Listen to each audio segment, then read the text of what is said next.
जय हिंद। आज की क्लास में हम लोग कक्षा 10th क्लास के सामाजिक विज्ञान के अंतर्गत भूगोल से कुछ ऑब्जेक्टिव क्वेश्चन को देखेंगे।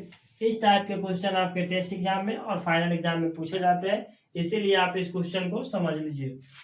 पहला नंबर क्वेश्चन है कि सोपानी कृषि किस राज्य में प्रचलित है? तो इसका आंसर है उत्तराखंड में।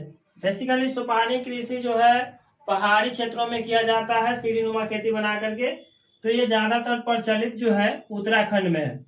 दूसरा क्वेश्चन है कि मरुस्थलीय मृदा का विस्तार कहां पर है? तो ये मरुस्थलीय मृदा का विस्तार आपको देखने को मिलेगा राजस्थान राज्य में। राजस्थान राज्य की राजधानी जो है जयपुर है। तीसरा नंबर क्वेश्चन है काली मिट्टी का दूसरा नाम क्या है? काली मिट्टी का जो दूसरा नाम है रेगुर मिट्टी है। और काली मिट्टी जो है सबसे ज्यादा उपयुक्त है कपास की खेती के लिए। इसमें जल धारण करने की क्षमता जो है ज्यादा होती है। काली मिट्टी किस फसल के लिए उपयुक्त है? तो यह है कपास के लिए। काली मिट्टी का उपयोग ज्यादातर किया जाता है कपास के लिए, क्योंकि इसमें जल धारण करने की क्षमता ज्यादा होती है। पांचवा नंबर क्वेश्चन है खादर किस प्रकार की मिट्टी है? खादर जो है जलोढ़ मिट्टी है। किस प्रकार की मिट्टी है? तो यह है जलोढ़ मिट्टी।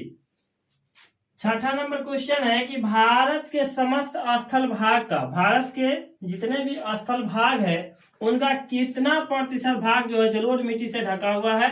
तो 24% भाग जो है जलोढ़ मिट्टी से ढका हुआ है भारत देश का। सातवां नंबर क्वेश्चन है कि ढालू पर समोच्च जुताई से क्या लाभ होता है? ढलान पर समोच्च जुताई से क्या लाभ होता है? तो मिट्टी का कटाव क्या होता है? रुकता है। और मिट्टी का कटाव रुकेगा तो भूक्षरण नहीं होगा, जिससे खेतों के जो पोषक तत्व है उसका ह्रास नहीं होगा। आगे है कि वन प्रदेश की मिट्टी का रंग कैसा होता है? वन प्रदेश का जो मिट्टी होता है उसका रंग होता है मटमैला। जो ज्यादा पेड़ पौधों के पत्तियों के गिरने से, सड़ने गलने से इसका मिट्टी जो है मटमैला हो जाता है। ठीक है।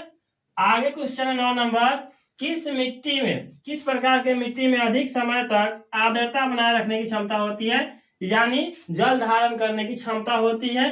तो काली मिट्टी में। काली मिट्टी का दूसरा नाम हम लोग पढ़ चुके हैं रेगुर मिट्टी, याद रखेंगे इसे। कौन सी मिट्टी सर्वाधिक उर्वरा होती है? कौन सी मिट्टी जो है ज्यादा ताकतवर होती है, जिसमें ज्यादा पोषक तत्व धारण करने की क्षमता होती है? तो वह है काली मिट्टी। आगे क्वेश्चन है कि किस मिट्टी में बैक्टीरिया कम सक्रिय होते हैं? किस मिट्टी में बैक्टीरिया न के बराबर होता है? तो अल्पाइन मिट्टी में। कौन मिट्टी है? अल्पाइन मिट्टी। छठा नंबर क्वेश्चन है कि कपास की खेती के लिए उपयुक्त कौन है? कपास की खेती के लिए सबसे उपयुक्त मिट्टी मानी जाती है काली मिट्टी, जिसको हम लोग रेगुर मिट्टी भी कहते हैं। क्वेश्चन बार बार इसमें आया गया, इसे आप याद कर लेंगे। एक क्वेश्चन आपके एग्जाम में इस रहेगा तो रहेगा जलोढ़ मिट्टी जो है। अगला क्वेश्चन 13 नंबर कि जलोढ़ मिट्टी किस फसल के लिए उपयुक्त है? तो जलोढ़ जो मिट्टी है यह चावल की खेती यानी धान की खेती के लिए क्या है? प्रसिद्ध है। इस जलोढ़ मिट्टी में चावल की खेती की जाती है।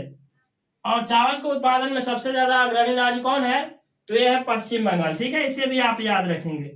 अगला क्वेश्चन है नमकीन मिट्टियां मिलती है। नमकीन मिट्टियां कहाँ देखने को मिलती है? तो यह है गुजरात के तटीय भाग में जो है नमकीन मिट्टियां देखने को मिलती है।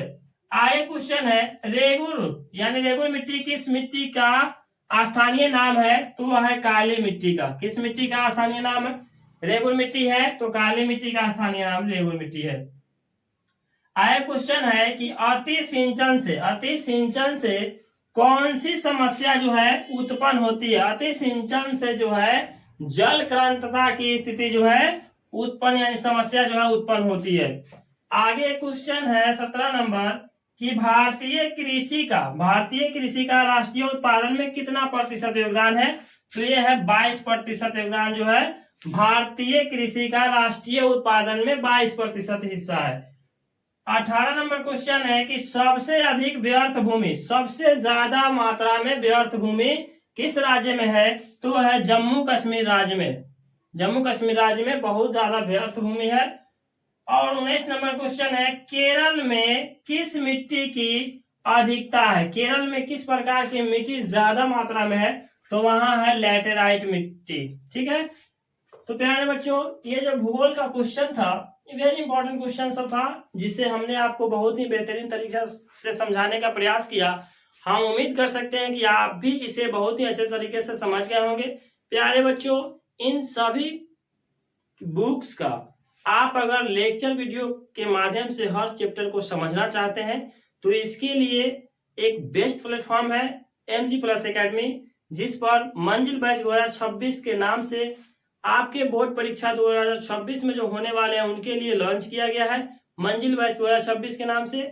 इस बैच में एडमिशन लेकर के आप अपने समस्त विषयों का तैयारी सफलतापूर्वक कर सकते हैं। मिनिमम फीस में बेहतर शिक्षा के माध्यम से आप अपने पढ़ाई को जारी रख सकते हैं। तो प्यारे बच्चों, अगर इसी तरह का वीडियो और आप देख करके क्वेश्चन को समझना चाहते हैं तो आप इस चैनल को सब्सक्राइब, वीडियो को लाइक तथा शेयर कीजिए, ताकि मेरे हर आने वाले वीडियो का नोटिफिकेशन आपके पास सफलतापूर्वक पहुंच सके।